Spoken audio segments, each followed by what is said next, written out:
أنا اسمي سعاد، وهاد القصة وقعت ليا في 2018 فدارنا القديمة في كازا.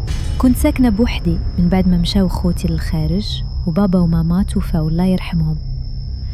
في واحد الليلة كنت قارية مزيان وكنت كنعس، كندخل للبيت كنسد الباب وغير كندوز 10 دقايق سمعت صوت كيعيط باسمي سعاد. نطيت من الفراش، قلبت الدار ما كاين حد، رجعت قلت يمكن تخيلت.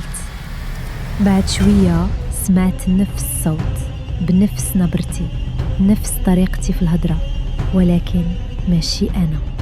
سعاد، انتي باغية تعرفي شكون أنا؟ كنحلف بالله الصوت جاي من المراية اللي في كوزينة. بديت كنقرا المعوذات، كنغوت وما قدرتش نحيد عيني من داك الزجاج، حيت شفتني أنا واقفة كتضحك، وهاد الشي ما عمرو كان حلم. نهار تاني مشيت ناس عند صاحبتي وعمري ما رجعت لك الدار.